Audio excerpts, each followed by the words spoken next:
Hello, Jewel. Welcome back to the Fishbowl with Jade, where we dive beneath the surface of the conversations that challenge us to think a little deeper about ourselves, our relationships, and the world around us. Today, I want to do something a little different. Instead of beginning with a question, I want you to imagine a scene. Imagine you've applied for your dream job.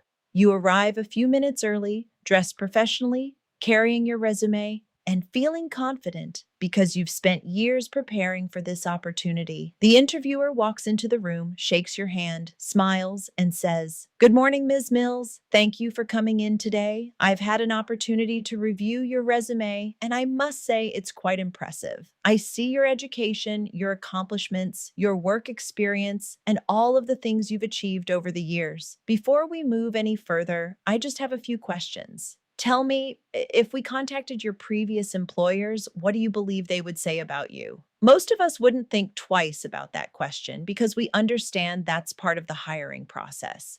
References matter. Employers don't simply want to know what you've written about yourself. They want to hear from people who have actually worked with you. They want to know if you were dependable, if you were honest, if you communicated well, if you accepted feedback, if you showed up consistently, and if you were someone they would hire again. Then the interviewer pauses, smiles again, leans forward, and says, "Ms. Mills, I'd like to ask a different question. If we contacted your previous relationships, what would they say about you?" Suddenly, the room gets quiet. Suddenly, your confidence shifts into reflection because now we're not talking about your career. We're talking about your character. Jules, today I want us to think about something I call our relationship resume. Every single one of us has one. Whether you've dated one person or 20, whether you've been married, divorced, engaged, widowed, or you've never walked down the aisle at all, you have a relationship resume. The question isn't whether you have one. The question is, what does it say? We spend so much time evaluating the people we've dated that we rarely stop to evaluate ourselves. We know everything our exes did wrong. We know why they disappointed us. We know how they hurt us. We know why the relationship failed. But how often do we sit quietly and ask ourselves a much harder question? If someone interviewed every person I've ever loved, what story would they tell about me? Would there be common themes? Would they all describe me differently? Or would there be patterns that I haven't been willing to see? That's not an easy exercise because it requires something many of us struggle with: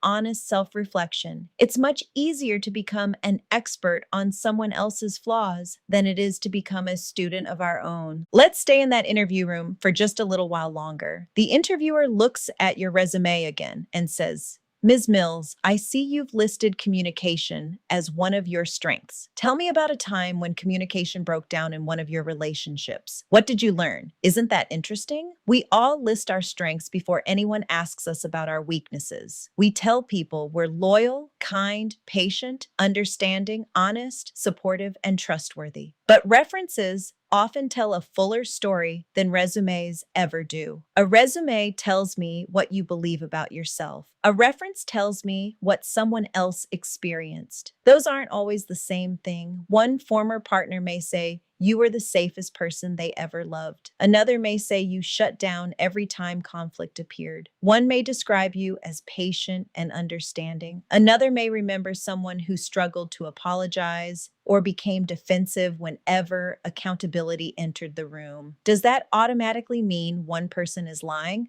Not necessarily. Different people experience different versions of us because we weren't the same person in every relationship. Hopefully, we have grown. Hopefully, the 25-year-old version of ourselves isn't the same person sitting here today. That's what maturity is supposed to look like. We should all hope our relationship resume shows growth instead of repetition. Then the interviewer says something else. "Ms. Mills, if I contacted your previous relationships today, would they recommend you?" Now that's a question. Would they say, "Yes, absolutely. She loved well. She communicated honestly. She respected my boundaries. She owned her mistakes. She celebrated my successes. She made me feel emotionally safe"? Or would they hesitate? Would they say, "She was a wonderful person, but she avoided difficult conversations"? She struggled to trust. She carried pain from previous relationships into ours. She expected me to fix wounds I didn't create. Those are uncomfortable thoughts, but growth often begins with uncomfortable conversations. This isn't about giving former partners permission to define your worth. It's about recognizing that every relationship leaves evidence, evidence of who we were, evidence of what we valued, evidence of where we succeeded, evidence of where we struggled. We don't have to agree with every opinion someone has about us, but sometimes if enough people keep pointing to the same pattern, it may be worth asking ourselves whether there's something we need to work on. Here's another question the interviewer asks. Ms. Mills, I noticed your longest relationship lasted several years. Tell me, what does longevity tell us? We live in a society that often equates longevity with success. We celebrate couples who have been together for 30 or 40 years, and rightfully so, because long-lasting love is something beautiful. But longevity by itself doesn't tell the whole story. Some people remain together because they genuinely enjoy one another, respect one another, and continue choosing each other every single day. Others remain because they're afraid of starting over, afraid of being alone, afraid of disappointing their families, afraid of what the children might think, afraid of financial uncertainty, afraid of what people might say if they walked away. Longevity measures time. It doesn't always measure health. A relationship can survive for decades and still be emotionally empty. Another relationship can last only a few years and completely transform both people for the better. So before we celebrate years, perhaps we should also celebrate growth, peace, respect, and emotional safety. Those qualities matter just as much as the calendar. The interviewer smiles again and flips to the next page. Ms. Mills, I also notice a few gaps on your relationship resume. Can you explain those? I smiled when I imagined that question because I don't necessarily see those as gaps anymore. I see them as healing seasons. Society often makes people feel as though being single is a problem to solve. But perhaps some of the healthiest decisions we ever make happen when we choose to remain single long enough to rediscover ourselves. Maybe those years weren't empty at all. Maybe those years were spent rebuilding confidence, learning boundaries, going to therapy, strengthening friendships, growing spiritually, pursuing education, raising children, healing from heartbreak, or simply becoming someone healthier than the person who entered the previous relationship. Every employer values continuing education because it makes you better at what you do. Why don't we value emotional education the same way? Healing isn't wasted time, it's preparation. Sometimes being single isn't evidence that nobody wanted you. Sometimes it's evidence that you finally wanted something healthier for yourself than what you had accepted before. One thing I've learned over the years is that we often interview potential partners much less carefully than employers interview potential employees. Think about that. Companies spend weeks checking backgrounds, verifying references, and asking thoughtful questions because they understand one poor hire can affect the entire organization. Yet many of us enter relationships after asking only surface level questions. We know someone's favorite restaurant before we know how they handle conflict. We know what kind of music they enjoy before we know whether they know how to apologize. We know their favorite vacation destination before we know how they treat people when they're disappointed, frustrated, or angry. Maybe we should spend less time asking whether someone likes the same movies we do, and more time asking ourselves whether they possess the emotional skills required to build a healthy relationship. Because attraction might begin a relationship, but emotional maturity is what sustains one. The interviewer looks down once again, adjusts the papers on the desk, and says, Ms. Mills, I see here that one of your previous relationships ended because of irreconcilable differences. Could you explain what that means? I have to admit, Jules, that question made me stop and think because I have seen those words on countless divorce decrees. And yes, I have even listed those words myself. But what do they really mean? Those two words have become one of the most common reasons marriages end, yet they're so broad that they could mean almost anything. Does it mean we stopped communicating? Does it mean we stopped listening? Did we stop laughing together? Did we become so busy building careers that we forgot to build each other? Did we stop dating after we got married? Did we become roommates sharing bills instead of partners sharing dreams? Or did we simply grow into two different people who wanted two different futures? Maybe irreconcilable differences aren't always one catastrophic event. Maybe they're thousands of small disappointments that were never discussed, thousands of apologies that were never given, thousands of conversations that were postponed until there was nothing left to say. Sometimes relationships don't explode overnight, they slowly erode. Just as water can carve through solid rock over time, unresolved conflict can slowly wear away even the strongest relationship. That phrase, irreconcilable differences, may sound legal, but behind those words are two human beings whose stories became too difficult to write together. The interviewer nods thoughtfully before asking another question. Ms. Mills, I notice you've written that you've changed over the years. Tell me, do people really change? That's a question we've all heard, haven't we? People often say, people never change, while others insist that love can change anyone. I think the truth lives somewhere in the middle. Yes, people absolutely can change, but lasting change usually isn't because someone begged them to. It isn't because someone threatened to leave. It isn't because they were given an ultimatum. Those things might get someone's attention, but they rarely transform someone's heart. Real change happens when a person becomes tired of being the same version of themselves. It happens when they decide that growth is no longer optional. It happens when they become accountable, when they stop blaming everyone else for every failed relationship, and when they begin asking themselves, what role did I play? Love may inspire someone to become better, but purpose is what sustains that change. If the only reason you're changing is to keep someone from leaving, what happens when that fear disappears? Healthy change doesn't happen because we're trying to hold on to someone else. Healthy change happens because we've finally decided to stop letting old habits control who we become.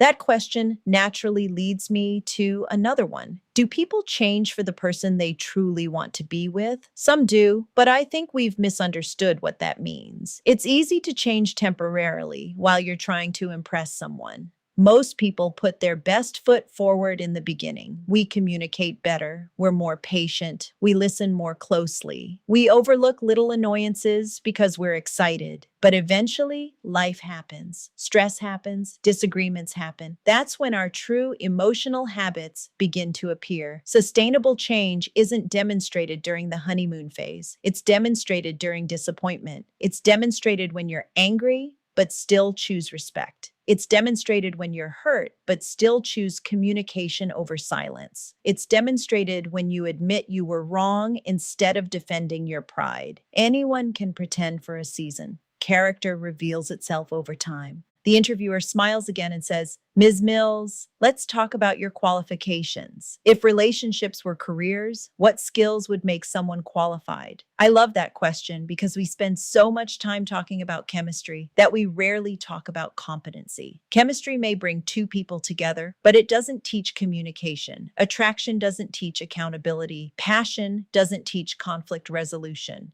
Compatibility isn't built only on shared interests. It's built on shared emotional skills. If relationships had job descriptions, I think the qualifications would include honesty, patience, emotional maturity, accountability, forgiveness, consistency, empathy, humility, kindness, trustworthiness, and the willingness to have uncomfortable conversations. Those are the skills that keep relationships alive long after butterflies settle down. Love isn't just a feeling, it's also a skill. And like every skill, it requires practice. Then the interviewer leans back in the chair and asks what may be the hardest question yet. Ms. Mills, if every one of your previous partners sat around this table today, what would they all agree on? Whew, that's a question, isn't it? Notice I didn't ask what they would disagree about. I asked what they would all agree on. Would they all say you were thoughtful? Would they all say you were dependable? Would they all say you struggled to trust? Would they all describe someone who had difficulty expressing emotions? Would they all say you carried yesterday's pain into today's relationship? We all have blind spots. Sometimes the people we've loved see parts of us we don't recognize ourselves. That doesn't mean every opinion is accurate, but if the same theme keeps appearing over and over again, perhaps it's an invitation to grow rather than another opportunity to place blame. Self awareness isn't about beating yourself up, it's about becoming aware enough to become better. Now imagine the interviewer places another document on the table. Ms. Mills, this appears to be your annual relationship performance review. Can you imagine if relationships worked that way? At the end of every year, someone sat down with us and said, "Here's what you've done well, and here are the areas where you need improvement." Maybe we discover that we communicate beautifully during good times, but disappear emotionally during difficult ones. Maybe we'd learn that we give great advice, but struggle to receive it. Maybe we'd realize we expect grace from others, but have difficulty extending it ourselves. We accept performance reviews at work because we know they help us improve. Why do we become defensive when relationships reveal the very same opportunities? Every relationship teaches us something if we're willing to become students instead of victims. Then another question appears. Ms. Mills, I notice a pattern in your relationship history. Would you like to explain it? Isn't that interesting? Patterns don't always announce themselves while we're living them. Sometimes we only recognize them when we look backward. Maybe you keep choosing emotionally unavailable people. Maybe you avoid vulnerability because you've been hurt before. Maybe you leave whenever relationships become difficult because conflict makes you uncomfortable. Maybe you stay too long because you confuse loyalty with fear of letting go. Maybe you've spent years looking for different people while repeating the same emotional habits. That's why healing matters. We don't heal simply to feel better. We heal so we stop repeating the same story with different characters. The interviewer glances at your resume one final time before asking one last question. Ms. Mills, based on everything we've discussed today, would you hire yourself?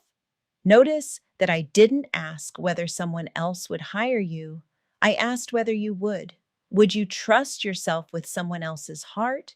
Would you recommend yourself knowing everything you know about your own emotional strengths and weaknesses? That's not meant to produce shame, it's meant to produce honesty. Because the beautiful thing about resumes is that they can always be updated. New experiences can be added, new skills can be developed, weaknesses can become strengths. The person you were 10 years ago doesn't have to be the person you are today. That's what growth is all about. Maybe that's the greatest lesson of all. Maybe every relationship wasn't supposed to last forever. Maybe some relationships were classrooms instead of destinations. Maybe one relationship taught you boundaries. Another taught you forgiveness. Another taught you patience. Another taught you to recognize red flags. Another taught you the importance of communication. Another showed you what love isn't, so you'd recognize what it is when it finally arrives. We often judge relationships by whether they lasted, but perhaps we should also ask what they taught us. Failure isn't always failure. Sometimes it's education wearing work clothes. Sometimes what feels like rejection is actually preparation for the person you're becoming. So before we leave the interview room today, I want to ask you a few questions to carry with you. If your relationship resume landed on your future partner's desk today, what story would it tell? Would it show someone who has grown through life's experiences or someone who keeps repeating the same chapters? If your former relationships were references, what strengths would they mention? And what areas would they encourage you to continue developing? Have you been spending more time looking for the right person than becoming the right person? Have you mistaken chemistry for compatibility? Have you confused attention with commitment? Have you ever held someone accountable for wounds they didn't create? And perhaps the biggest question of all, if love were hiring today, would you truly be the candidate you're hoping to find? Jules, I want to leave you with this thought. We spend our lives polishing our professional resumes because we know opportunities are waiting on the other side. We earn degrees, collect certifications, gain experience, and continue learning because we understand that growth opens doors. But our relationship resume deserves that same level of attention. It isn't a record of every person you've loved. It isn't a scorecard of wins and losses. It isn't proof that you failed because a relationship ended. It's a living document that tells the story of your growth. It tells the story of the lessons you've learned, the mistakes you've owned, the healing you've embraced, and the wisdom you've gained along the way. Don't be ashamed of every line on your resume. Some of those lines represent heartbreak, but others represent resilience. Some represent disappointment, but others represent courage. Some represent endings, but others represent new beginnings. Every relationship has added another qualification to the person you're becoming, if you've been willing to learn from it. And maybe that's the question we should all ask ourselves before we ask someone else to love us. Not who will choose me, but who am I becoming? Because the healthiest relationships aren't built by two perfect people. They're built by two people who are committed to growing, communicating, taking responsibility, extending grace, and choosing one another day after day. Your past doesn't disqualify you. Your unwillingness to learn from it might. So keep growing, keep healing, keep becoming, because one day someone won't just read your relationship resume, they'll experience the person you've become. And when that day comes, I hope your greatest qualification isn't that you've loved a lot of people. I hope it's that every relationship taught you how to love a little better than before. Jules, thank you for sitting in the bowl with me today. Let's rise back to the surface and decompress. Until the next dive, stay classy, curious, and ever evolving. You can stream The Fishbowl with Jade on Spotify, Amazon Music, and Audible, iHeartRadio, YouTube, and Good Pods.